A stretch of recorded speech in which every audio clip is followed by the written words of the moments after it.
The stagecoach groaned to a halt, its axles sighing like a tired old man settling into his favorite chair.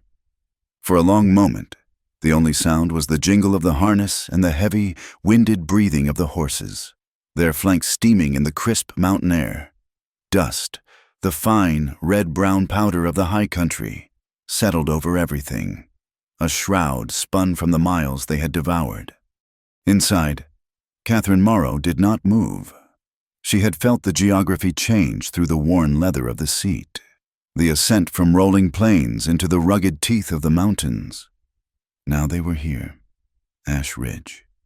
The name felt like grit on her tongue. It wasn't a town a person came to by accident. It was a place clawed onto a stony ledge of the world, a last stop before the wilderness swallowed the trail whole. The door was pulled open by a lanky driver whose face was a roadmap of sun and wind. "End of the line, ma'am," he said, his voice as dry as the landscape. Catherine gathered her small satchel, her movements deliberate and unhurried. As she descended, she did not lean on the driver's offered hand. Her boots touched the ground with a soft thud, and she took a moment to stand, letting the town seep into her senses. It was smaller than she remembered, or perhaps she had grown larger. The main street was a ribbon of churned mud and dirt, flanked by timber-boned buildings with hopeful false fronts that couldn't quite hide their weariness. The saloon, the general store, the blacksmith's forge sending up a rhythmic clang, they were all there, landmarks on a map of a life she had been forced to live. 3 years. It felt like a century, and it felt like yesterday. She was a tall woman, with a straightness in her spine that the long journey hadn't bent. Her traveling dress was a practical gray, clean but showing the subtle fray of careful mending. Her hair, the color of dark honey, was pinned up with a severity that defied the stray wisps the wind insisted on freeing. But it was her face that held one's attention. It was a composition of sharp angles and quiet strength, with eyes the color of a stormy sky, observant and assessing. She was not looking at Ash Ridge with the hopeful gaze of a newcomer seeking fortune, nor the weary gaze of one returning to a beloved home. She was looking at it like a soldier surveying a battlefield long after the war was over. She had not come here to find love. Love was a language spoken in a country she had never been allowed to visit. She had not come seeking forgiveness or to offer it. She had come to reclaim a piece of herself that had been stolen in this very place, under the unblinking gaze of these same jagged peaks. She had come for her own soul. A gust of wind, sharp with the scent of pine and cold stone, swept down the street. It caught the collar of her dress, pressing the fabric against her throat for a fleeting second. Her hand rose instinctively, fingers brushing against the side of her neck. There, hidden just below the line of her jaw, was a small, pale mark. It was no bigger than a thumbnail, a sliver of silver against her skin, almost invisible unless you knew to look for it. It was a scar, a relic of a night that burned in her memory not with the heat of passion, but with the chilling iciness of a transaction. 3 years ago, she had not been Catherine Morrow, a woman standing on her own 2 feet in the middle of a dusty street. She had been Catherine Morrow, the asset, the final payment on her father's gambling debt. She remembered the journey then, too. But she had been little more than cargo, her silence a brittle shield against the grim finality of her destination. She had been brought to Ash Ridge to be married to a man she had never met, a man twice her age named Ezekiel Tate. The town had known, of course they had known, in a place this small. Secrets were a currency few could afford to keep. They had watched her then, too, their eyes filled with a mixture of pity, curiosity, and the quiet judgment of those who were glad it wasn't them. They saw a girl of 17, pale and terrified, being led to the justice of the peace by a father who couldn't meet her eyes, and a future husband whose grip on her arm was one of ownership. The memory was sharp, a shard of glass in her mind. The stark room, the smell of whiskey on his breath, the weight of him, the small, sharp pain at her neck as his signet ring pressed into her skin. leaving a mark that would outlast the marriage. He had taken her not as a wife, but as a due, a property claimed. Her fingers traced the scar now, the skin smooth and cool, but she did not tremble. The fear that had once been a constant, suffocating companion had been burned out of her over 3 long years of quiet endurance and a final, desperate escape. What remained was a cold, hard resolve.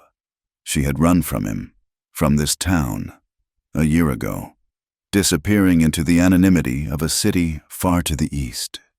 She had worked her fingers raw as a seamstress, saving every penny, living on scraps, all for this moment. To return, not for revenge. Revenge was a fire that consumed the one who wielded it. Her purpose was quieter, yet far more profound. She had come back to stand in the place where she had been broken and prove to herself that she was whole. She would live here, breathe this thin mountain air, and not be a ghost.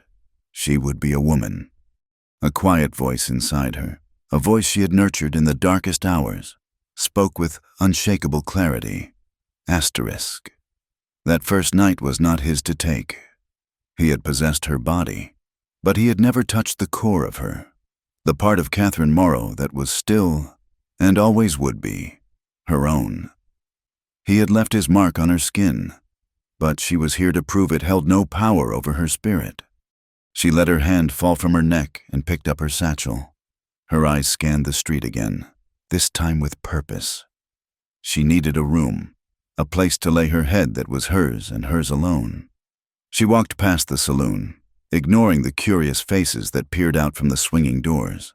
She passed the general store, its windows crowded with goods, and made her way toward the quieter end of town, where the houses were smaller and the pretense of prosperity faded.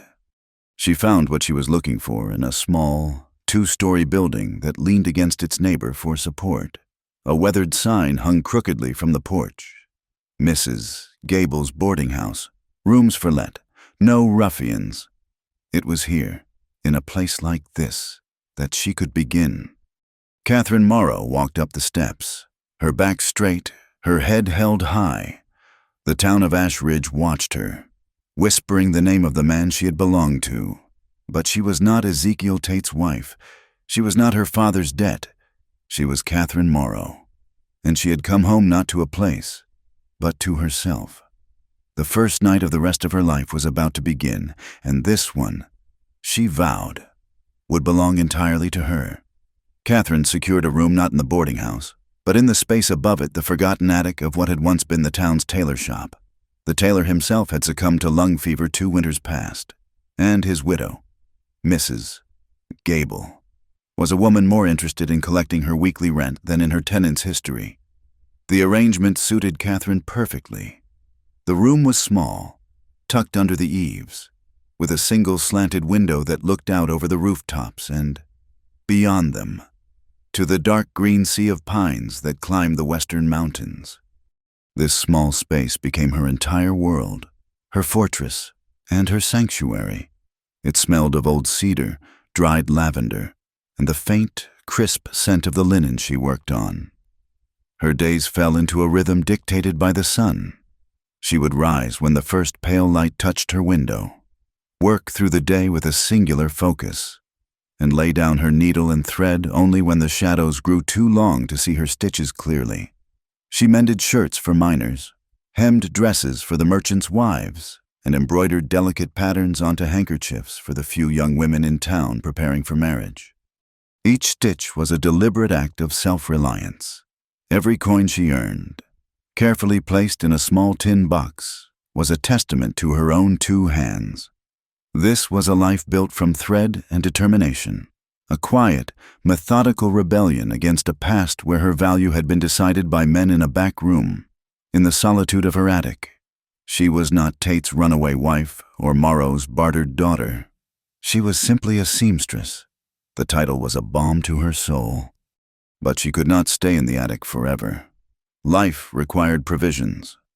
Thread ran out, needles dulled, and so, once a week, she would descend the narrow, creaking staircase and walk the few blocks to the Saturday market. These excursions were the price of her independence. In her room, she was anonymous. On the street, she was a spectacle. She learned to feel the town's eyes on her. She heard the whispers that died the moment she turned her head. The women would pull their children a little closer, their gazes a mixture of pity and morbid curiosity. The men would watch her with a different kind of interest, some with the raw speculation of those who knew her story, others with a veiled contempt.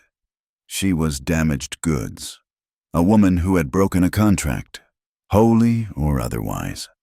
She met their stares with a placid, unrevealing expression, her spine straight, her eyes fixed on her destination.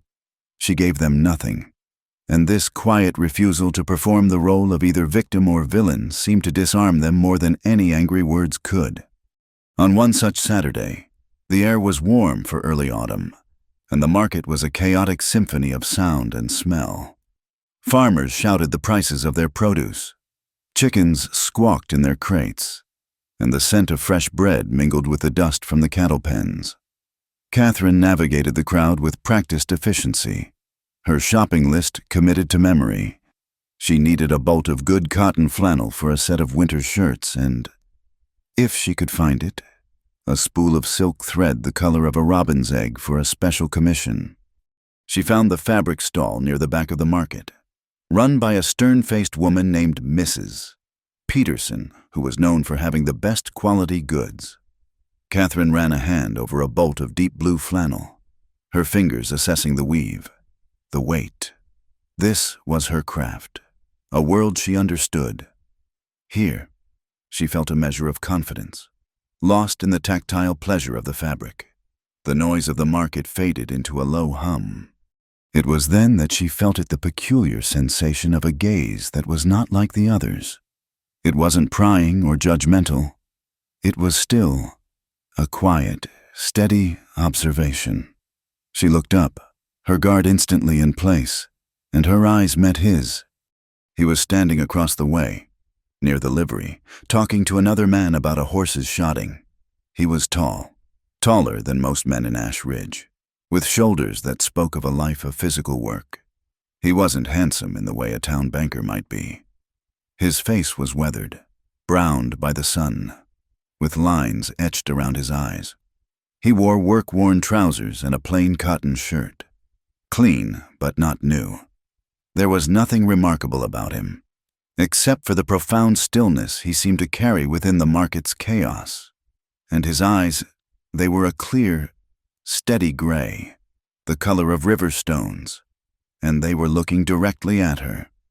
There was no leer in his gaze, no pity.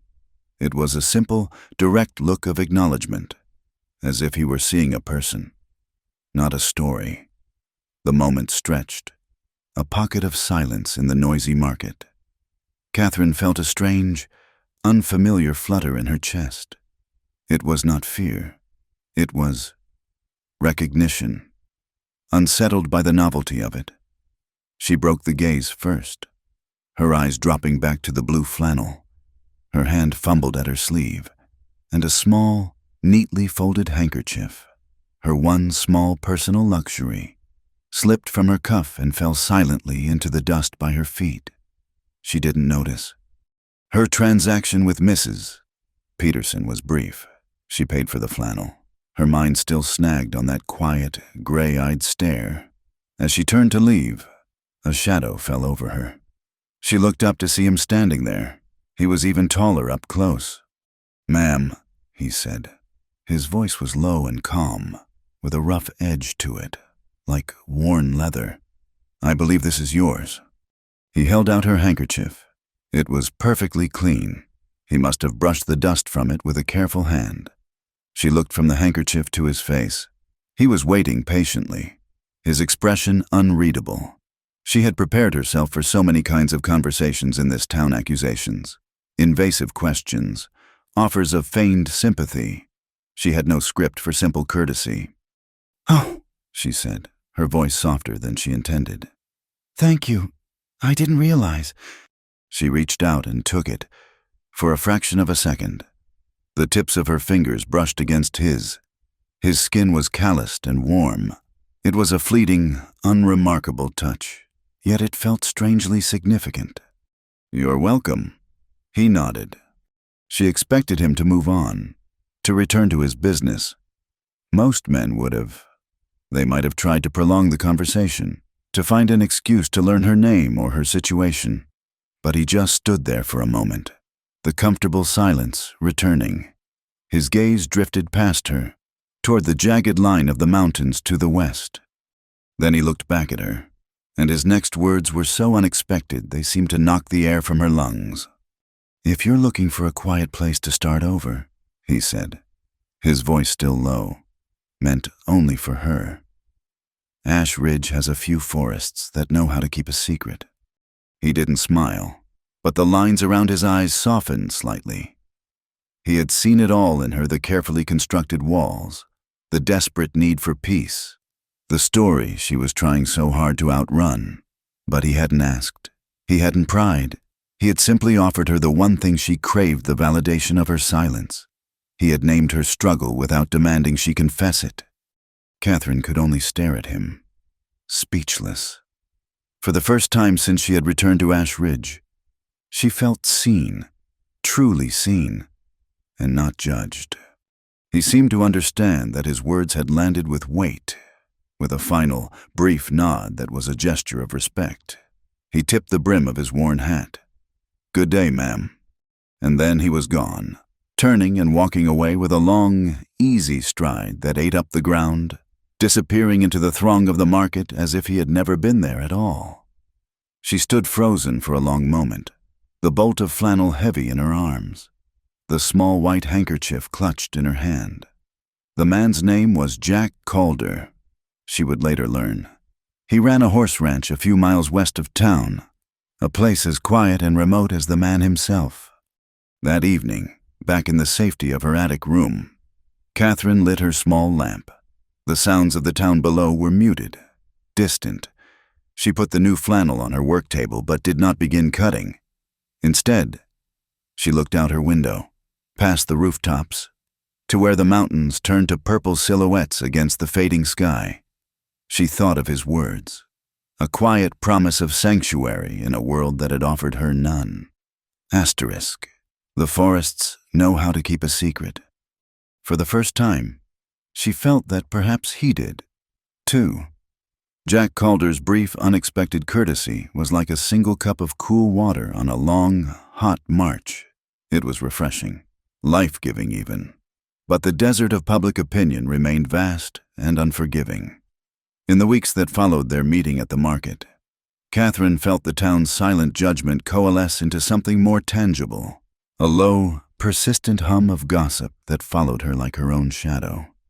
Her return was no longer a fresh novelty. It was a story being actively written and rewritten in the general store, over the fences of neighboring yards, and in the pews after the Sunday sermon. She was the woman who had abandoned her husband, a violation of vows both sacred and societal. To the men who had known her father, who had perhaps even been there the night the final, disastrous hand of cards was played, she was the physical reminder of a debt. They looked at her with a kind of smug ownership, as if they, too, held a small share in her past. To the women, she was a more complicated figure, a cautionary tale, a fallen woman, and perhaps, in the most secret corners of their hearts, a symbol of a desperate, unthinkable freedom. Catherine bore it all with a quiet, steely grace. She kept her eyes down, her back straight, and her words few. Her work was her armor, the precision of her stitches, the reliability of her craft. These were facts that could not be twisted by rumor. She became known as the seamstress in the tailor's attic, a woman whose hands were as skilled as her past was sordid. One afternoon, while delivering a newly lined winter cloak to a Mrs. Wintry, she found a kindness that was as sturdy and unadorned as the woman who offered it. Eliza Wintry was a widow in her late 50s, a woman whose face was a testament to a life that had been both hard and full. She had buried a husband and 2 sons and had met each sorrow with a baker's pragmatism, kneading her grief into the bread she sold from her small kitchen. "That's a fine job. Catherine," she said, running a thumb over the cloak's new seams. "You have a gift in your fingers." She looked up, her blue eyes, faded but sharp, studying Catherine's face. "The town is talking. I suppose you know that." Catherine simply nodded, expecting the conversation to end there. "Nonsense. Most of it, Mrs." Wintry continued, waving a flour-dusted hand dismissively. "This town loves a story more than it loves the truth. But you must be careful." She paused, then motioned toward a small, well-scrubbed table in her warm, yeast-scented kitchen. "Sit a moment. The coffee is hot." Hesitantly, Catherine accepted. It was the first invitation she'd received since her return. "Mrs." Wintry poured 2 cups of dark, steaming chicory coffee and sat opposite her. The older woman didn't pry or ask for details. She spoke as if she were giving instructions on how to properly proof a sourdough starter. "I was married at 16, she said, her gaze steady. "To a good man, thank the Lord. But I've seen girls who weren't so lucky. I've seen them become another piece of property in a man's holdings, like a good horse or a fertile field. The talk in this town, they're trying to keep you in that role, the runaway property of Ezekiel Tate." Catherine's hands tightened around her cup. The word property struck her like a physical blow. "You have to give them something else to see." "Mrs." Wintry said, leaning forward slightly. Her voice was not pitying. It was firm. The tone of a strategist. "Right now, you are defined by what was done *to you, by the man who bought you and the man who sold you. You cannot let them think of you as an item that has merely changed hands. Don't let them think you're still a piece of merchandise, waiting for a new owner." The advice was brutal in its honesty, and it resonated with a terrifying clarity. Catherine saw the truth in it, her quiet defiance, her self-imposed isolation. It was a shield, but it was also a vacuum, and the town was filling that vacuum with its own narrative. She left Mrs. Wintry's house with the woman's words echoing in her mind. Give them something else to see. How could she do that? How could she redefine herself so completely that the old story no longer had any air to breathe? The answer came 2 days later, in the form of a shy, freckle-faced girl named Clara Hayes, the blacksmith's eldest daughter. She came to Catherine's attic room clutching a large, linen-wrapped bundle, her eyes wide with a mixture of hope and fear. "Miss Morrow," she began, her voice barely a whisper, "they say you're the best seamstress in Ash Ridge." Inside the bundle was a wedding dress. It was made of heavy, yellowed satin, with a high collar and sleeves that were far too tight for Clara's strong, capable arms. It had been her mother's. "We can't afford new," Clara explained, her gaze fixed on the floor. "And it doesn't look right on me. It feels like I'm wearing a costume of someone I'm not." Catherine took the dress, her hands surprisingly steady as she held the garment that was the ultimate symbol of her own past trauma. She remembered her own wedding dress. It hadn't been a dress of love and hope, but a simple, gray frock that was part of the transaction, a wrapper for the goods being delivered. She remembered how her hands had trembled as she'd fastened the buttons, her knuckles white with terror. Now, holding Clara's mother's dress, she felt a different sensation. She saw the challenge not just in the fabric, but in the idea itself. "Mrs." Wintry's words came back to her. Give them something else to see." "I can help you," Catherine said, her voice clear and sure. For the next week, Catherine's attic was transformed. The satin dress, a ghost of another woman's past, was draped over her work form. With meticulous care, she began to deconstruct it. She didn't just alter it, she reimagined it. The high, suffocating collar was lowered into an elegant, open neckline. The tight, restrictive sleeves were reshaped, given new life with delicate lace she sourced from her own small collection. She refitted the bodice, letting it follow the lines of Clara's body, celebrating her strength rather than hiding it. As she worked, something shifted within her. The needle in her hand was no longer just a tool for mending miners' shirts. It was a tool of transformation. With every stitch, she felt as if she were reclaiming something. Her own hands, which had once been powerless, frozen in fear on that first night, were now creating choice, beauty, and freedom for another woman. She was not erasing her past, but she was using the memory of its pain to build something new. The hands that had failed to protect her were now empowering another. When Clara returned for the final fitting, she stared at her reflection in Catherine's small, cloudy mirror. Her hands flying to her mouth. The dress was no longer a relic. It was hers. It was beautiful, hopeful, and it fit her as if it had been made for her alone. She turned, her eyes shining with tears of gratitude. It's perfect, she breathed. I feel like myself. Word of the blacksmith's daughter's dress spread through Ash Ridge faster than any gossip. On the day of the wedding, the town saw Clara Hayes walk toward the church, not in a clumsy hand-me-down, but in a gown of breathtaking grace. And when people asked who had performed such a miracle, the answer was given with a new kind of respect. The seamstress, the one in the tailor's attic. Soon, other women came. A young rancher's wife with a dress from her wedding day that she wanted remade for her sister. A woman who had called off her engagement years ago but had kept the dress, now wanting it turned into a christening gown for her nephew. Catherine took on the work, her attic becoming a quiet confessional, a place where the tangled histories of women, woven into the fabric of these garments, were unpicked and stitched back together into new patterns of hope. She was still Catherine Morrow, the woman with a past, but now they had something else to see. They saw the woman whose hands could mend more than just cloth. They saw an artist, a creator, using the very symbol of her own captivity. Catherine was stitching a new name for herself, a name that had nothing to do with any man. It was a name she was earning, one beautiful, liberating stitch at a time.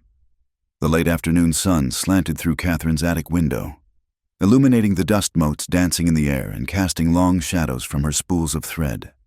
The quiet rhythm of her work, the pull of the needle, the soft whisper of thread through cotton was the only sound. It was a piece she had carefully constructed, and it was interrupted by the faint jingle of the bell on Mrs. Gable's door downstairs, followed by a heavy, steady tread on the staircase. Her clients rarely came up the stairs. They waited below. Her heart gave a small, cautionary flutter. She put down her sewing and stood as the footsteps reached her landing. A large frame filled her doorway, blocking the light from the hall. It was Jack Calder. He stood for a moment, his head nearly brushing the sloped ceiling, his presence making the small room seem even smaller. He held a heavy, trail-worn canvas duster in one hand, and his hat in the other. He looked out of place amongst her neatly organized world of fabric and thread, a piece of the rugged, untamed wilderness stepping into her carefully ordered life. "Miss Morrow," he said, his low voice the same calm rumble she remembered from the market. "I was told this is where I could find you." "Mr. Calder," she replied, her voice even. "You have—" He stepped inside, his eyes taking in the room in a single, sweeping glance, the tidy work table, the bolts of cloth stacked against the wall, the single cot in the corner. It was the gaze of a man who understood how to assess a space, to understand its purpose and its inhabitant. There was no judgment in it, only observation. He held out the duster. "I have some work for you, if you have the time." A seams pulled loose at the shoulder, caught it on a branch checking fence lines. She took the heavy coat. The canvas was stiff with dust and use, smelling faintly of horse, leather, and pine smoke. It was an honest smell, the scent of a life lived outdoors. She turned it over in her hands, her professional instincts taking over. The tier was clean but deep, running along the main seam where the sleeve joined the body. It would require a strong needle and a patient hand. "I can fix this," she said, her fingers tracing the rip. "It will need to be double-stitched to hold. It'll be stronger than it was before." "That's all I ask," he said, He watched her hands, how they moved with an economy and certainty that was at odds with the town's whispers about her. He saw a craftswoman, not a scandal. She named her price, a fair sum for the time and materials. He simply nodded in agreement. There was no haggling, no questioning. He accepted her worth as a simple fact. "It will be ready by the end of the week," she told him, folding the coat and placing it on her table. "Thank you," he said. He put his hat back on, and she thought he was about to leave. The transaction was complete, but he paused in the doorway. "Miss Morrow," he began, turning back to face her. "It's not much, but I'll have a stew on the fire Saturday evening. I'd be grateful if you'd allow me to thank you for the work with a hot meal. My ranch is quiet, the air is clean." The invitation hung in the air between them, as simple and solid as the man who had offered it. It was not a courtship. There was no flirtation in his tone, no hidden meaning in his eyes. It was a gesture of respect, an offer of neighborly exchange. And yet, for Catherine, it felt monumental. It was an invitation to step out of her attic, to be seen not as a public curiosity but as a guest. He was offering her a meal. But what she heard was an offer of acceptance. Her first instinct was to refuse, to stay in her safe, small world where the only person she had to answer to was herself. But then she remembered Mrs. Wintry's words, and the quiet, steady gaze of the man before her. Fear was a cage she had lived in once before. She would not build another one for herself. "Thank you, Mr. Calder," she said, her voice betraying none of her inner turmoil. "I accept." A flicker of something surprise, perhaps, or quiet approval passed through his gray eyes. "I'll come for you an hour before sundown," he said, and with a nod, he was gone. On Saturday, he arrived as promised, not with a buggy, but with 2 horses. One was his own powerful buckskin, the other a gentle-looking bay mare with a side saddle. The sight of the horses, their quiet strength, was more reassuring to Catherine than any fancy carriage could have been. The ride out of Ash Ridge was a gradual shedding of the town's oppressive weight. With every hoofbeat, the whispers and stares seemed to fall away, replaced by the rustle of autumn leaves and the vast, profound silence of the high country. Jack rode slightly ahead of her, leading the way up a trail that was little more than a deer path winding through towering pines and groves of aspen, their leaves a shivering canopy of gold. He did not try to fill the silence with chatter. He seemed as comfortable in it as a fish in water. Now and then, he would point out something with a simple gesture, the dark shape of a hawk circling high above, a set of fresh tracks crossing the path, a distant peak still holding the last of the winter's snow. He was sharing his world with her, not through words, but through observation. As dusk began to settle, painting the sky in shades of violet and rose, they entered a deep stretch of woods. The moonlight began to filter down through the dense canopy, creating a shifting mosaic of silver and shadow on the forest floor. It was beautiful and eerie, a world transformed. In the shifting light, the trees looked like ancient, silent guardians. Catherine felt a tremor of old fear, the memory of other nights, other darkness. Jack must have sensed it. He slowed his horse until he was beside her. He didn't speak, didn't look at her, but his presence was a solid, reassuring anchor in the deepening twilight. The simple fact of him being there, quiet and steady, was enough to push the shadows in her mind back to their corners. His ranch was nestled in a small, high meadow, protected on 3 sides by a thick stand of firs. The house was a simple log cabin, built with a craftsman's care, a thin ribbon of smoke curling from its stone chimney. A well-kept barn and a series of corrals stood nearby. It was a place of solitude and purpose. Inside, a fire crackled in the hearth, casting a warm, flickering glow over the main room. The space was sparse and immaculately clean. A simple table and 2 chairs, a shelf of worn books, a bed in the corner covered with a thick wool blanket. It was the home of a man who needed little but took good care of what he had. The stew was rich with venison and root vegetables, and they ate with fresh, crusty bread. They spoke little during the meal, but the silence was no longer just the absence of noise. It was a shared quiet, a comfortable space that neither felt the need to fill. After they had eaten, he poured them both coffee in thick ceramic mugs, and they sat by the fire. Catherine held the warm mug in her hands, watching the flames dance. She was waiting, she realized, for the questions. The town always had questions. But Jack didn't ask any.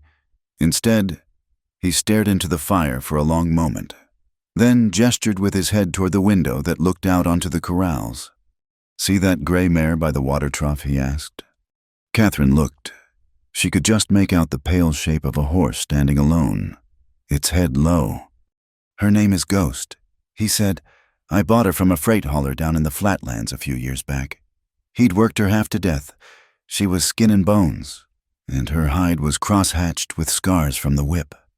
She wouldn't let a soul near her. If you so much as raised a hand, she'd tremble like a leaf in a storm." He took a slow sip of his coffee, his eyes still on the fire, but his mind clearly out in that corral. "The man I bought her from said she was broken, useless, said I should just put her out of her misery." He fell silent.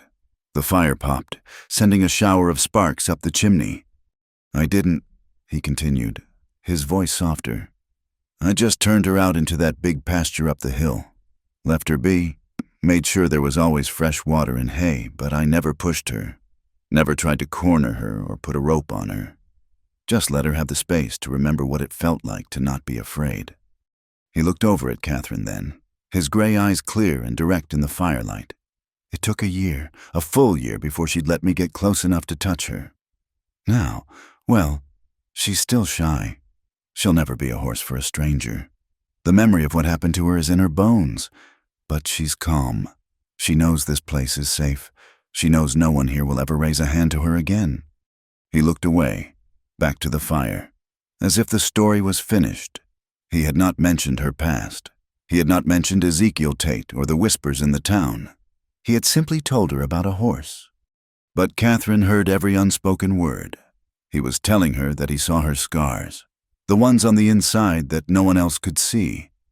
He was telling her that he understood that trust, once shattered, could not be demanded, only earned with patience and time.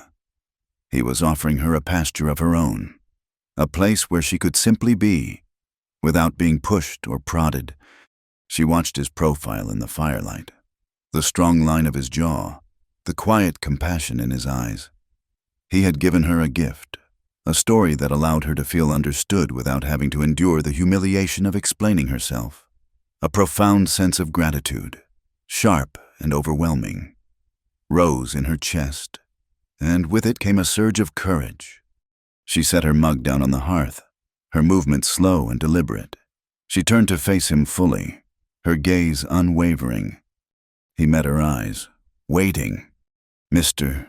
Calder," she began, her voice quiet but carrying the weight of 100 unspoken nights. She thought of the mare, trembling and afraid. She thought of herself. "If a person had been beaten," she asked, the words tasting of salt and survival, "would you let them rest, or would you force them to keep running?" His answer to her question by the fire had been simple and immediate. He had looked at her, his gaze holding hers without flinching, and said, "I'd let them rest. I'd find them the quietest pasture I had, and I'd let them stand in the sun until they decided for themselves that they were ready to run again." Those words had stayed with Catherine, planting themselves in the quiet soil of her heart. They were a promise of patience, a respect for her wounds that no one had ever offered. In the weeks that followed, a subtle change occurred. The town's gossip didn't cease, but its power over her diminished.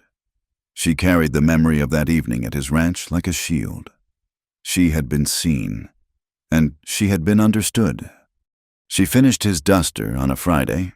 2 weeks later, she took extra care, reinforcing not just the torn seam but all the major stress points, making the garment stronger than it had ever been. She was proud of the work. It felt like more than a simple mending job. It was a repayment of a kindness. a physical manifestation of her gratitude. The day was unnaturally still and gray, the sky the color of dull pewter. An oppressive weight seemed to hang in the air, and by mid-afternoon, the first snowflakes began to fall. They were large, wet flakes that melted the moment they touched the ground. But they were a warning. The old-timers in town had been talking for days about an early blizzard, reading the signs in the behavior of the birds and the ache in their own bones. Catherine had intended to wait for Jack to come into town for his supplies, but as the snow began to fall more steadily, no longer melting but beginning to coat the muddy street in a thin, white veil, a sense of urgency took hold of her. She had promised the coat, and a promise was a debt. More than that, she felt a strange pull to deliver it herself, to close the circle of their quiet transaction. She told herself it was a matter of professional pride. She wrapped the heavy duster in oilcloth, pulled on her own thick wool cloak, and set out. The walk to his ranch, which had been so pleasant in the golden autumn air, was now a battle. The wind had risen from a whisper to a low, mournful howl, driving the snow into her face with a stinging bite. The familiar trail quickly became obscured, and she had to rely on her memory of the shape of the trees and the curve of the land. By the time she saw the faint, welcoming light of his cabin window through the swirling curtain of white, she was exhausted, and the world had been reduced to a maelstrom of wind and snow. The storm was no longer a warning. It was a living, breathing monster. She stumbled onto his porch, her knuckles numb as she knocked on the solid wood door. It opened almost immediately. Jack stood there, his silhouette framed against the warm light of the cabin. The surprise on his face was instantly replaced by a deep, immediate concern. Catherine. He used her first name without thinking. Good God, what are you doing out in this? He reached out, his hands firm on her shoulders, and guided her inside, shutting the door against the fury of the storm. The sudden silence and warmth were dizzying.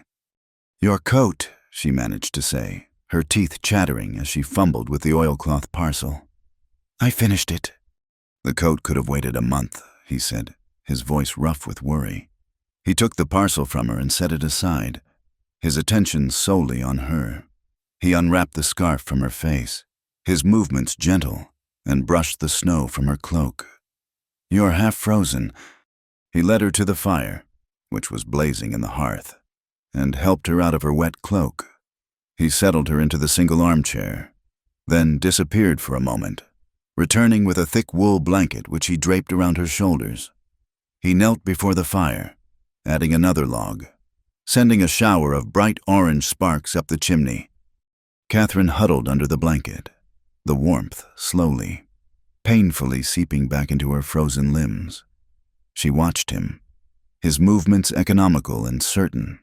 He was completely at ease here, in his element, a man as solid and dependable as the log walls of his home. The storm raged outside, the wind shrieked around the eaves of the cabin, and the snow beat against the single window pane with a sound like thrown sand. It was a terrifying, elemental sound. Jack stood and looked out the window, his expression grim. You can't go back, he said. It wasn't a suggestion. It was a fact. Not until this blows itself out. Could be morning, could be longer. The words landed in the quiet room with a deafening thud. Stay the night, here, with him. A cold dread, entirely separate from the chill of the storm, washed over her. Her mind, a treacherous archive of fear, flashed back to another room, another night, another man. She felt the familiar tightening in her chest, the sudden, desperate need to flee, but there was nowhere to run. The wilderness outside was as dangerous as the one in her memory. She said nothing, only pulled the blanket tighter around herself, as if it could protect her from more than just the cold. Jack seemed to sense the shift in her. He moved away from the window and put a pot of coffee on the stove. He didn't press her for a response, didn't try to fill the tense silence with false reassurances. He simply gave her space, his quiet competence a buffer against the rising panic in her chest. He brought her a mug of coffee, his calloused fingers brushing hers for a fleeting second as he handed it to her. She flinched, a small, involuntary movement, and drew her hand back as if burned. He saw it. He said nothing, but a look of pained understanding crossed his face before he turned away, retreating to the far side of the small room. But the damage was done. The simple, accidental touch had unlocked something deep inside her. The warmth of the fire, the blanket, the hot coffee, none of it could reach the profound, bone-deep chill that had now taken hold. She began to shiver, a violent, uncontrollable trembling that shook her entire frame. It wasn't from the cold anymore. It was the physical manifestation of a terror she had kept locked away for 3 years. Jack turned back, his face etched with concern. He saw her shaking, saw the wide, haunted look in her eyes. He must have thought the cold had truly gotten to her. "Catherine," he said, his voice soft. He took a step toward her, his hand rising instinctively in a gesture of comfort, as if to place it on her shoulder or adjust the blanket. His hand, large, strong, moving toward her.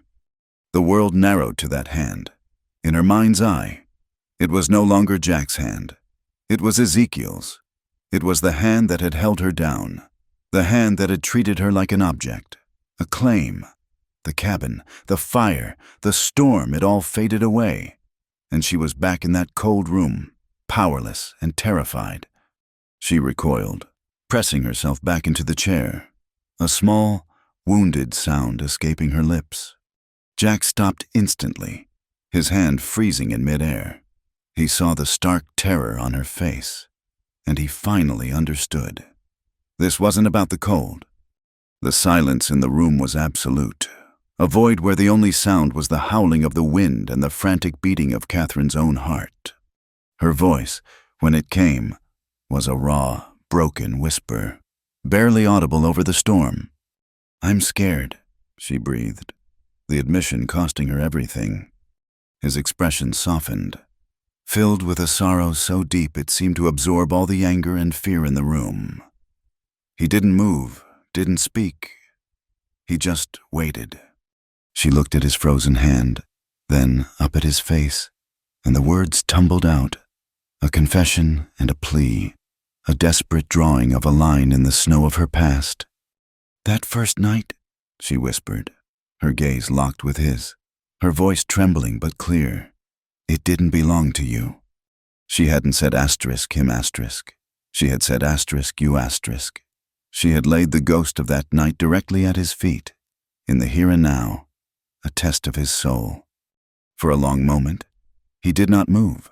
He simply held her gaze, and in his eyes, she saw no confusion, no offense, no impatience.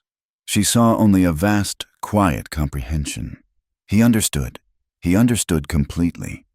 Then, with a slowness that felt profound, he lowered his hand to his side. He took a single, deliberate step backward, then another. He retreated until the width of the hearth separated them, creating a clear, unbreachable space between them. He did not say, "I understand." He did not say, "You're safe with me." He didn't need to. His actions spoke a language more powerful than words. He was yielding the territory. He was honoring her fear. He broke his gaze from hers and turned to face the fire. "I'll get some more blankets," he said, his voice still quiet, but steady. "The sofa is comfortable enough. You can have the bed." But she barely heard the words. All she could see was the empty space he had created for her, in that small, silent cabin, with a blizzard raging outside. Jack Calder had given her back a piece of the world she thought she had lost forever, the right to her own ground. And in his quiet retreat, he had taken the first step toward building a bridge across it.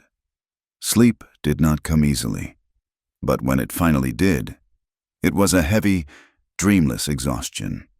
Catherine awoke to a world of profound silence and brilliant, shadowless light. The blizzard had passed. The wind no longer shrieked. The world outside the cabin was muffled under a thick, pristine blanket of snow. The light filtering through the window was not the direct, sharp light of the sun, but a bright, diffused glow reflected off the new white landscape. It filled the small cabin with a soft, clean luminescence. She was on the sofa, just as she remembered, but she was not as she had been left. 2 more thick wool blankets were tucked carefully around her, reaching all the way to her chin. The edges were neat, the corners folded with a kind of gentle precision. It was the work of a person who did things with care, whether mending a fence or tending to a guest. The fire in the hearth had been banked, a bed of deep red embers still pulsing with a steady, quiet heat. She lay still for a long moment, simply breathing. The panic of the previous night felt distant, a fever dream that had broken with the dawn. In its place was a quiet, fragile sense of peace. She had shown this man her deepest terror, and he had not tried to conquer it or dismiss it. He had simply respected its borders. He had given her space. Slowly, she sat up, the blankets pooling in her lap. The cabin was warm and smelled of wood smoke and brewing coffee. The rich, earthy aroma cut through the stillness, a promise of simple, morning normalcy. She pushed the hair back from her face and swung her feet to the floor, her stockinged feet cold on the smooth planked wood. She saw him then. He was standing by the stove, his back to her, a tin coffee pot in his hand. He was already dressed in his work clothes, though the snow outside meant there would be little ranch work to do besides ensuring the animals were safe and fed. He moved with a quiet, unhurried competence that seemed to be the very essence of his character. He hadn't heard her rise. Catherine stood and folded the blankets, placing them neatly on the end of the sofa. It was a small act, but it felt important, an acknowledgement of his care, a reassertion of her own order in this space that was not her own. The movement caused a floorboard to creak softly. Jack turned. His face was calm in the morning light, his gray eyes clear. There was no awkwardness in his expression, no lingering shadow of last night's tension. He simply looked at her as if her presence in his home at sunrise was the most natural thing in the world. "Morning," he said, his voice a low rumble in the quiet cabin. "There's coffee." "Thank you," she replied, her voice a little rough from sleep. He poured a second mug and set it on the small wooden table. She crossed the room and sat down, wrapping her cold hands around the mug's welcome warmth. He took the chair opposite her, the same way he had the night they'd shared stew. He sipped his own coffee, his gaze drifting toward the window, at the impossible, brilliant white of the snow-covered meadow. They sat in silence for several minutes. It was not the tense, brittle silence of the night before, nor was it the companionable quiet of their first meal together. It was something new, a stillness filled with unspoken truths. The events of the storm had changed the landscape between them as surely as it had changed the world outside. Catherine felt his eyes return to her. She looked up and met his gaze. He wasn't staring, merely looking. His expression was thoughtful, his brow slightly furrowed, as if he were trying to solve a puzzle without touching the pieces. The pale morning light from the window fell across the side of her face, illuminating the skin of her neck. His gaze settled there, on the small, silvery mark just below her jawline. He set his mug down with a soft click. His voice, when he spoke, was quiet, almost gentle, devoid of accusation or even simple curiosity. It was the voice of a man seeking a single, clarifying fact. "That scar," he said, his eyes still on the mark. "Is that old or new?" The question was a stone dropped into the still pool of the morning. She could have deflected. She could have lied, blamed it on a childhood fall, a stray branch. The old Catherine, the one who had lived in the shadows of fear and shame, would have.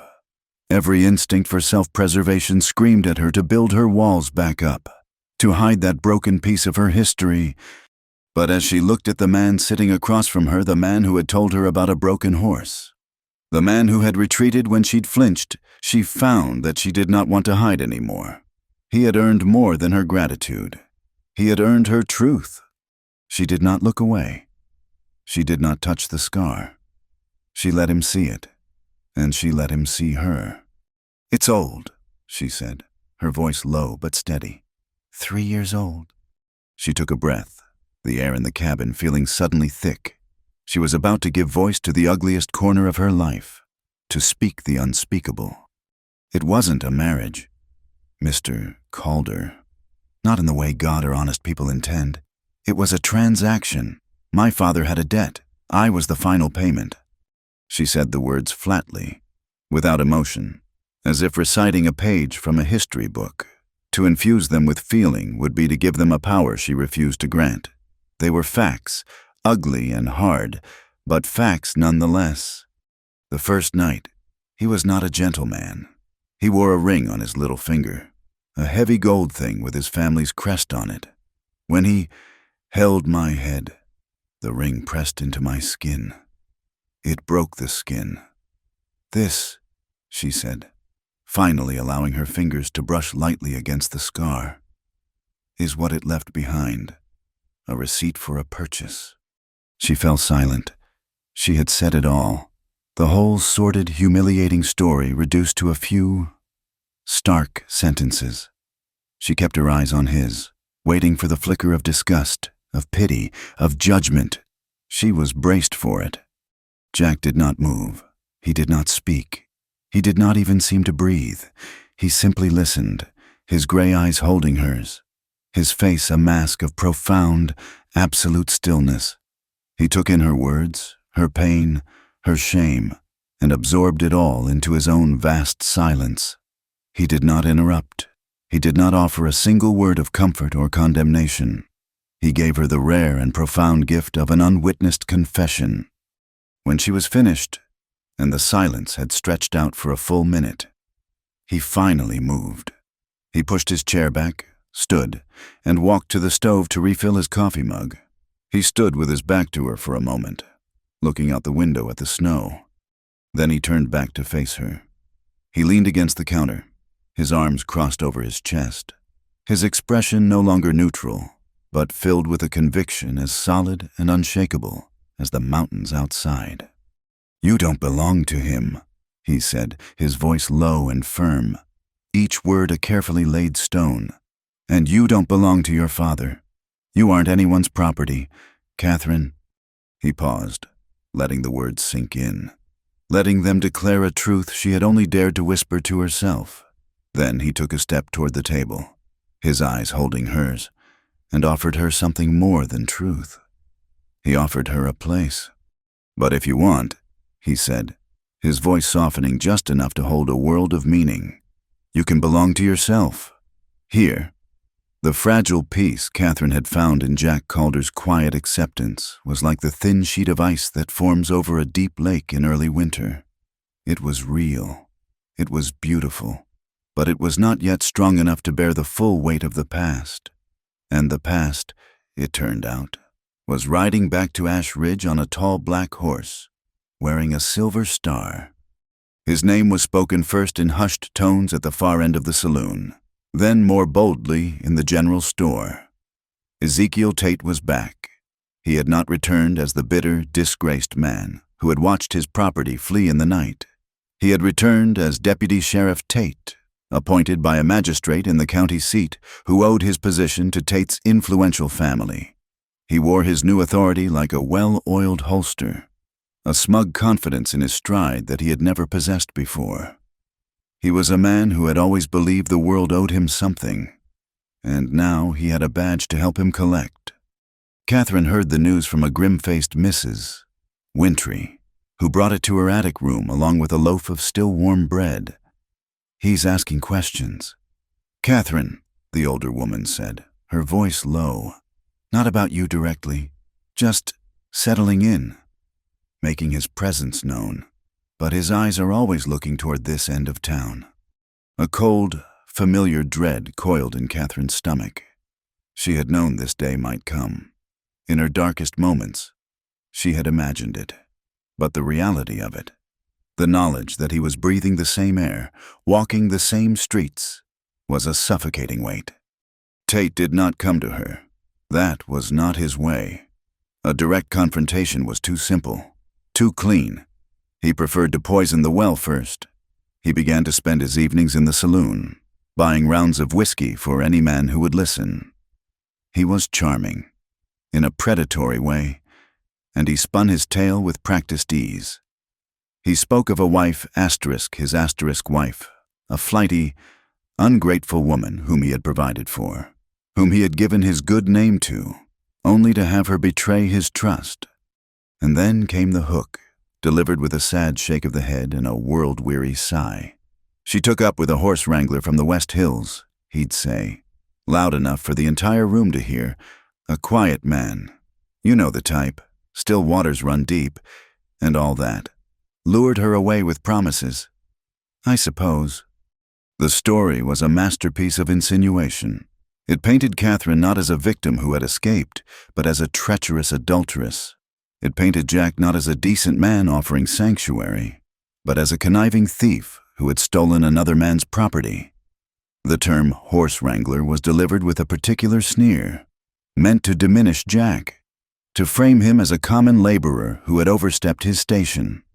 The town, which had only just begun to see Catherine as a skilled artisan, a quiet woman rebuilding her life, began to waver. The old whispers returned, now given voice and legitimacy by a man of the law. The lines of division, once faint, began to harden. People chose sides, those who revered authority and the sanctity of a marriage contract, no matter how sordid its origins, nodded along with Tate. Others, like Mrs.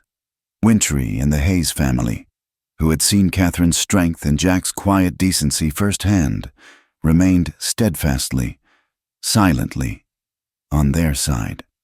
The inevitable confrontation came on a Tuesday night.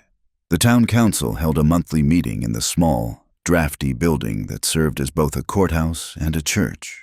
It was typically a dull affair concerning road repairs and water rights. But Tate, using his new authority, had placed an item on the agenda, a discussion of public morality and the maintenance of decent households. Everyone knew what it meant. Jack came to her attic an hour before the meeting was set to begin. He did not ask her to come. He simply stood in her doorway, his hat in his hands, his face grim.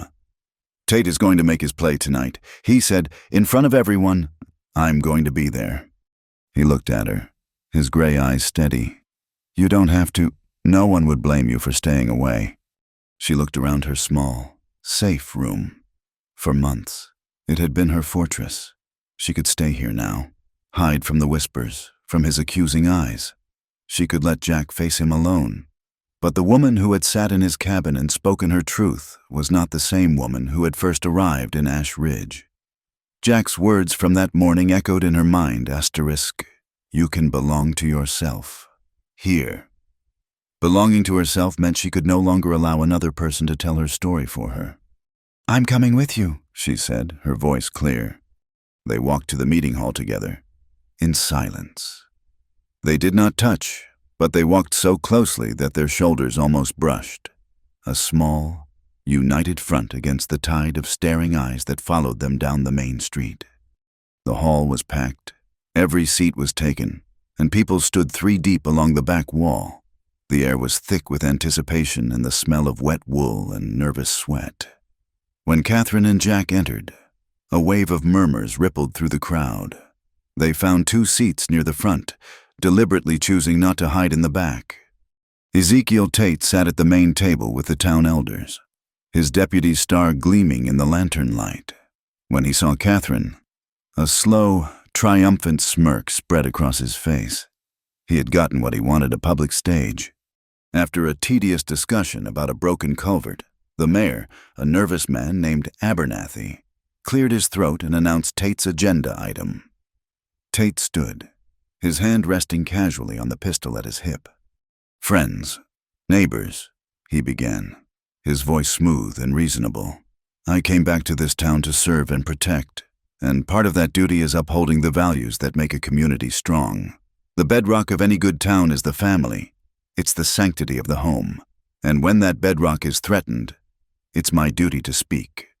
He paused, letting his words hang in the air. Then he turned, his eyes locking onto Catherine. As most of you know, I came to this town 3 years ago and took a wife. I built a home. I provided for her. And she abandoned that home. She broke her sacred vows. He then shifted his gaze to Jack, who sat perfectly still beside Catherine, his face unreadable. And she did not do it alone. She was led astray, her head filled with falsehoods by a man who saw fit to take what was not his. He let the accusation land. The room was deathly quiet. "My wife, Catherine Tate, is a runaway," he declared, his voice rising with theatrical indignation. "And this man, Jack Calder, is harboring another man's legal spouse. This is a matter of law, and it is a matter of decency. I ask this community to stand with me, to stand for what's right." He sat down, a look of righteous satisfaction on his face. The silence was heavy, suffocating. Mayor Abernathy looked from Tate to Jack, his expression pleading. All eyes were on them. Catherine felt a tremor run through her, a cold echo of old fear. But then she felt a subtle shift beside her. Jack was standing up. He did not look at Tate. He did not look at the mayor. He looked out at the faces of the townspeople, his gaze moving slowly across the room, meeting the eyes of miners, merchants, and mothers he had known his entire life. "My name is Jack Calder," he said, his voice not loud, but carrying to every corner of the room. "I was born in these hills. You all know me. You know I am not a thief." He paused, then turned his head slightly to look at Catherine. A brief, affirming glance. "Mr. Tate speaks of the past," he continued, turning back to the crowd. "And he is right that the past is here, but he tells only one part of the story. He doesn't tell you that Catherine Morrow was brought to this town not as a bride, but as payment for a debt. He doesn't tell you that her vows were not given, but demanded." A shocked murmur went through the crowd. "He calls her his wife. He calls her his property. He's right about one thing. She was treated like property. But a human being is not a horse to be traded or a claim to be worked." His voice grew stronger, imbued with a quiet, unshakable conviction. "The woman who sits here tonight is not the frightened girl who was sold 3 years ago. She doesn't belong to Ezekiel Tate's past, and she doesn't belong to her father's mistakes. She is a woman who has worked with her own 2 hands to build a new life from the ashes of an old one." He looked directly at Clara Hayes, then at Mrs. Wintory, his words now weaving together the truth of Catherine's new identity. "Look at her. She is a seamstress. Her craft is to take old things, broken things, and give them a new future. And that is what she is doing for herself. She is weaving her own future, one stitch, one day at a time. That future belongs to her, and no one," he finished, his gray eyes finding Tate's and holding them with a cold fire, "has the right to tear it apart." He sat down. The silence that followed was different. It was no longer the silence of shock, but of contemplation. The town's single, simple narrative had been shattered. Now there were 2 stories, and the people of Ash Ridge would have to choose which one they believed. The crowd began to buzz, some faces hostile, others thoughtful, a few openly sympathetic. The mayor, flustered, quickly called the meeting to an end. Amid the noise and confusion, Catherine did not move. She felt as though she'd been holding her breath for 3 years and had finally let it out. He had fought for her, not with fists, but with the truth. As people began to file out, casting glances their way, she felt Jack's presence beside her, a solid, unmoving anchor. She looked at the faces passing by, the doubters, the believers, the undecided. The battle was not over, but for the first time, she was not facing it from the shadows of her attic. She was in the light, and she would not run from it again. The town meeting cleaved Ash Ridge in 2. There was no middle ground left. People were either for the lawman and his righteous claims, or for the quiet horse rancher and the seamstress with the haunted eyes. The division was a palpable thing, a chill in the air that had nothing to do with the deepening winter. Conversation stopped when Catherine entered the general store. Men who had once nodded a polite hello now stared at their boots. Women who had been her customers now crossed the street to avoid her. But for every averted gaze, there was a quiet act of solidarity. Mrs. Wintry made a point of bringing her baking to the base of Catherine's stairs and calling up a cheerful hello for all to hear. Clara Hayes, now married and with a baby on the way, brought her own mending to Catherine, her loyalty as fierce and bright as her father's forge. And Jack was a silent, constant presence. He came into town for supplies twice a week instead of his usual once. His presence a quiet, unyielding statement. He never sought out trouble, but he never shied away from Tate's cold, hateful stares. The winter tightened its grip, burying the town in snow and isolating it from the outside world. The days grew short, the nights long and bitterly cold. Catherine spent most of her time in her attic room, the steady rhythm of her sewing a meditation against the town's simmering hostility. She was not hiding, not anymore, but she was waiting. They were all waiting, caught in a tense, frozen stillness, for something to break. One morning, a week before Christmas, she looked out her window to see a scene from a dream. The world was utterly white, a fresh, deep fall of snow having descended in the night, softening every harsh angle of the town into a gentle curve. And standing in the middle of the street below, stark against the white, was Jack Calder with an old buckboard wagon hitched to two of his sturdiest horses. He was not looking up at her window. He was simply waiting, his breath pluming in the frigid air. There was no message, no prior arrangement, but Catherine knew. She knew as surely as she knew the feel of a needle in her hand. This was an invitation. She did not hesitate. She put on her warmest cloak, wrapped a thick scarf around her head and neck, and pulled on her sturdy boots. She walked down the stairs and out the door, her heart beating a steady, certain rhythm. She did not look at the windows of the neighboring houses, though she could feel the eyes behind the glass. She walked directly to the wagon, her gaze fixed on Jack. He said nothing. He simply reached down a hand to help her up onto the seat beside him. His touch was firm and brief. He climbed up, took the reins, and with a soft click of his tongue, set the horses in motion. The wagon creaked, and the runners he had fitted to the wheels whispered over the fresh snow.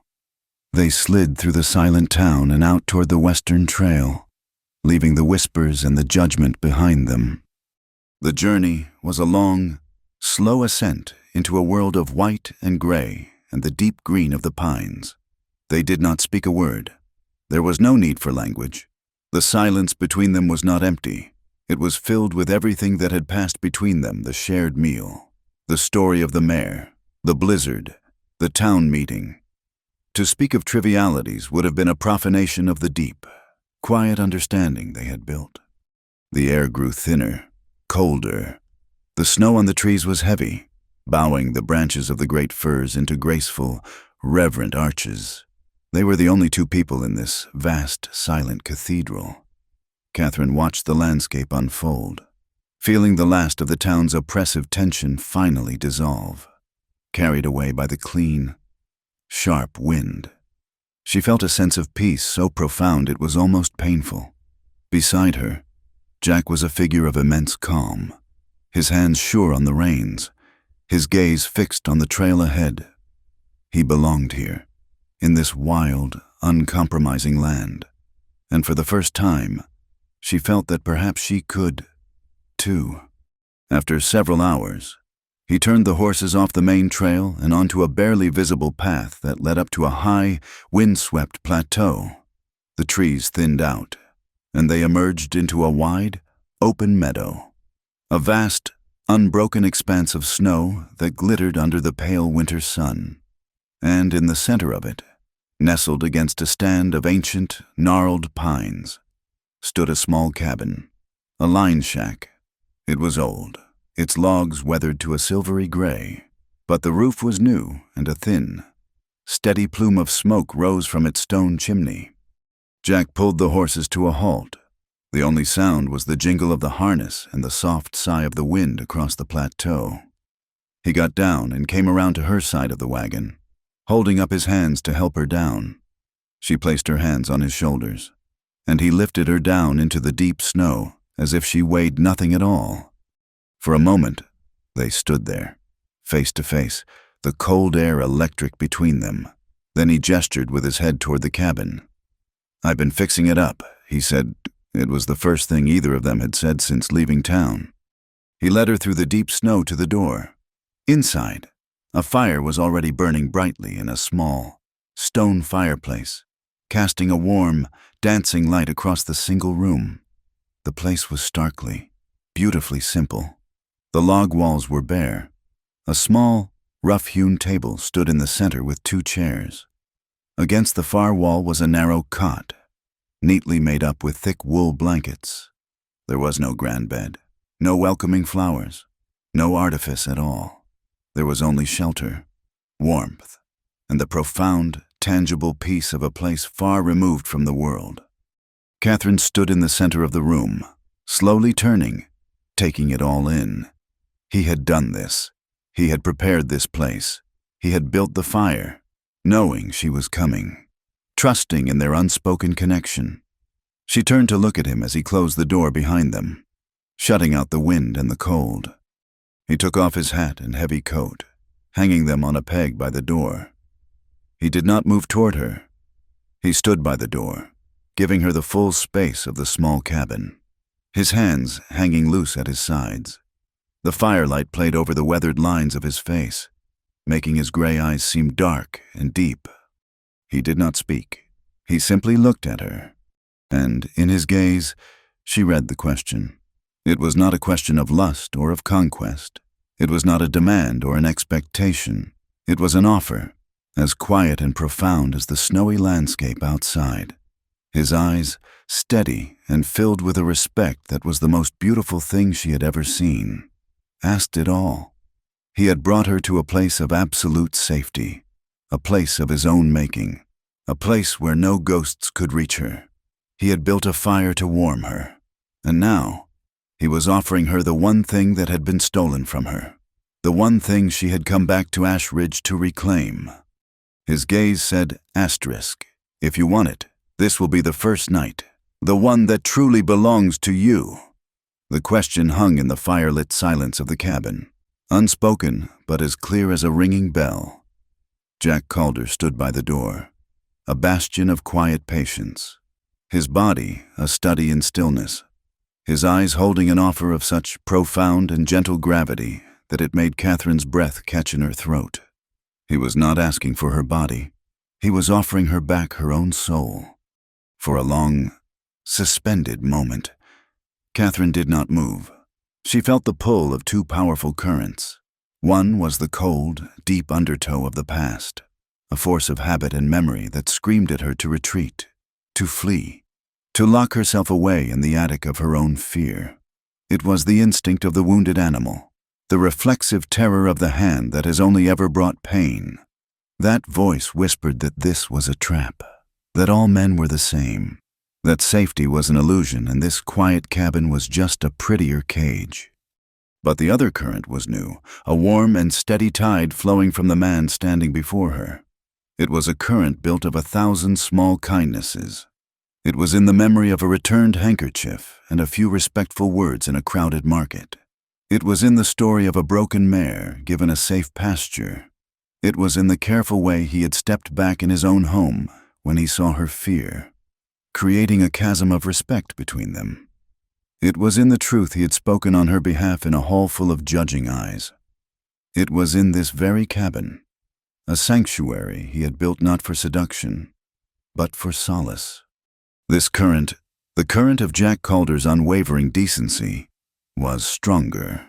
She thought of the trembling that had seized her during the snowstorm, the violent, uncontrollable shiver of remembered terror.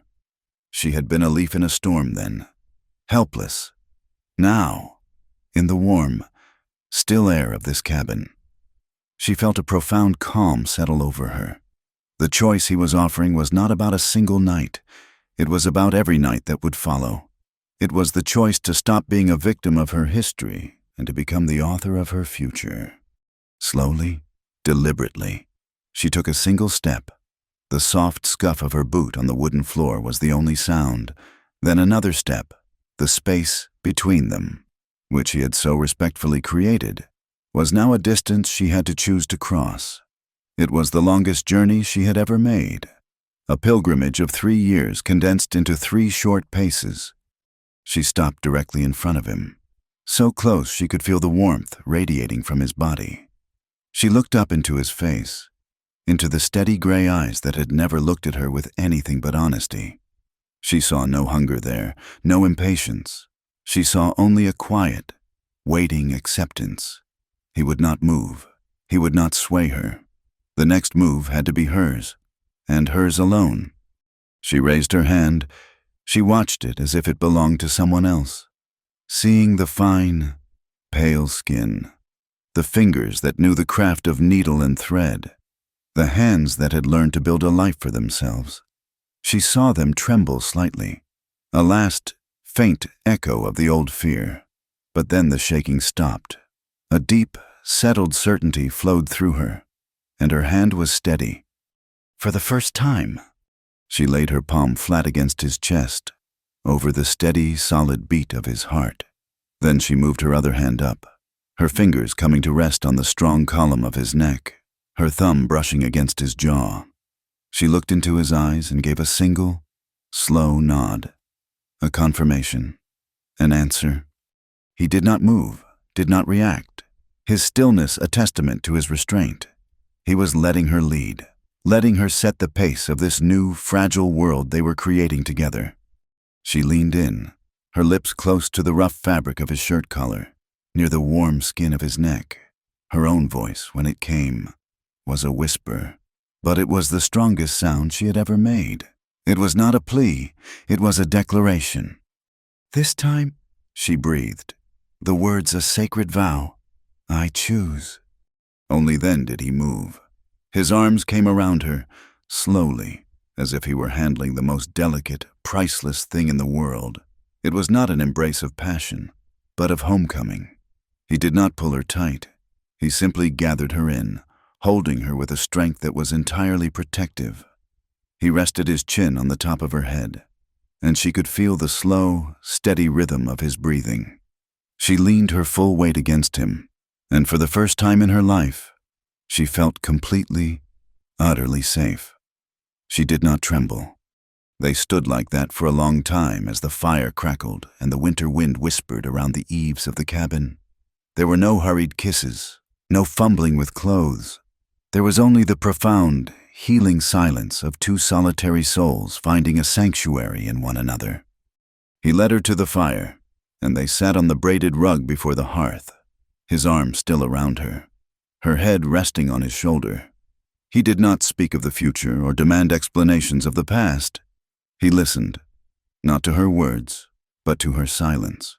He listened to the slowing of her heart, to the deepening of her breath as the last vestiges of tension left her body. He listened to the unspoken hurts, the invisible scars, and with his quiet, patient presence, he offered a balm for them all. Later, much later, when the fire had burned down to a deep, glowing bed of embers, he guided her to the narrow cot. The night was not about taking, but about giving. It was a slow, gentle discovery, a relearning of touch as a language of comfort and care. It was the patient unmaking of old harms. Every touch was a question, every response a choice. It was a reclamation of the body, a quiet, sacred ceremony to cleanse the temple that had been desecrated. It was, in its entirety, an act of profound and healing grace. No one cried. Tears were for a grief that was still raw. What happened in that cabin was something beyond grief. It was the quiet, resolute work of setting a bone that had been broken for a very long time. A slow, careful alignment that would allow true healing to finally begin.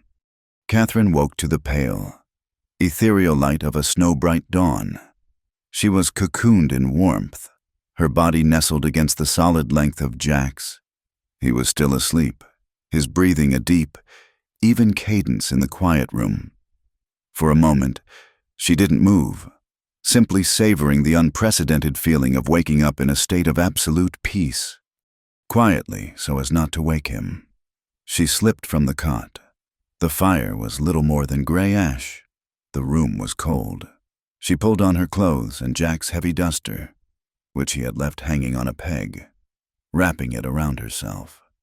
She went to the small washstand in the corner, where a bucket of water sat, a thin layer of ice on its surface. She broke the ice with her fingers and splashed the frigid water onto her face. It was a sharp, clarifying shock. As she reached for a small piece of toweling, she caught a glimpse of her reflection in the dark, still water of the bucket. It was a distorted, wavering image, but it was her. Her eyes went instinctively to the scar on her neck. She leaned closer, her breath misting on the icy surface, and stared at the small, silvery mark. It was there, of course, a fact etched into her skin. But as she looked at it in the pure, clean light of the new day, something was different. The scar itself had not changed, and yet it seemed less. It no longer looked like a brand of ownership or a symbol of shame. The sharp, ugly edges of its meaning had been softened, blurred. It looked smaller, paler, as if the light of the morning was passing right through it. It was just a mark now, a faded line from a story whose final chapter had just been written. And as she looked at her own reflection, at the new, quiet calm in her eyes, Catherine knew, with a certainty that settled deep in her bones, that she was finally, blessedly, free. They returned from the high plateau not as two separate people, but as a single, silent unit. As the buckboard slid back into the streets of Ash Ridge, the town looked the same, the buildings hunched under their white blankets of snow, the wary faces peering from behind frosted windows, but Catherine felt as though she were seeing it from a great distance. The whispers and the hostile stares were still there, but they could no longer touch her. She was insulated by a peace so profound it was its own kind of warmth, a quiet fire that had been kindled in a remote cabin and now burned steadily in her own heart. The attic, which had once been her fortress, now felt like a cage. It had served its purpose as a place to hide and heal in solitude, but solitude was no longer what she needed. She needed light, air, and a door that opened directly onto the world, not as a means of escape, but as an invitation. With the money she had so carefully saved, she rented a small, long-abandoned storefront on the northern edge of town. It was a modest place, its window clouded with grime and its floorboards warped, but it faced the morning sun. Jack worked alongside her in the evenings after his chores were done. He said little, but his presence was a constant, steadying force. He replaced the cracked window pane, his large, capable hands impossibly gentle with the fragile glass.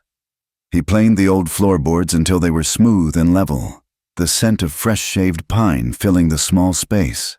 Together, they whitewashed the walls, erasing the shadows of the past and creating a clean, bright canvas.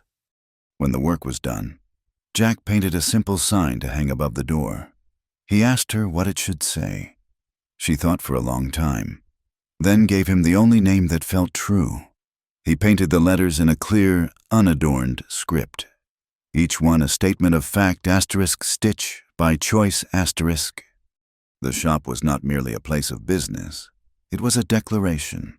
Every spool of thread, neatly arranged by color, every bolt of cloth, stacked with care, was a testament to a life being deliberately, consciously built. The bell above the door, which tinkled a cheerful welcome to all who entered, was a sound of defiance against a town that had tried to silence her. At first, her customers were the few loyal ones she already had: Mrs.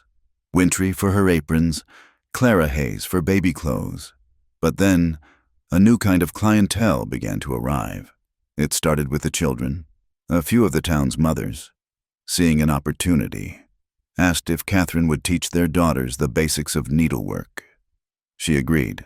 Every Tuesday afternoon, a small group of girls, their faces scrubbed and their hands surprisingly clumsy, would gather in her bright, warm shop.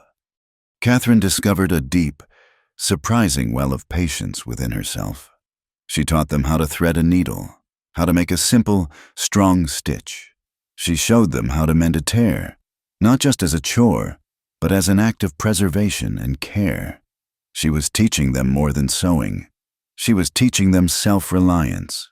She was giving them a skill that would allow them to create and repair their own world, a power she herself had fought so hard to win. Watching their small, determined faces, their brows furrowed in concentration, she felt a part of her own childhood, the part that had been lost to fear and duty, being quietly stitched back into place. Then came the women. They came one by one, hesitantly at first, drawn by the quiet courage of the shop's name. They came with requests that were whispers, small rebellions against the drab, restrictive uniforms of their lives. A young wife, married to a stern and pious merchant, asked for a Sunday dress. But, she added, her eyes darting toward the door, could the neckline be a little lower, just enough to show my collarbones? A widow who had worn nothing but black for 5 years came in holding a bolt of deep violet cloth. "Do you think," she asked, her voice trembling slightly, "that this is too bold?"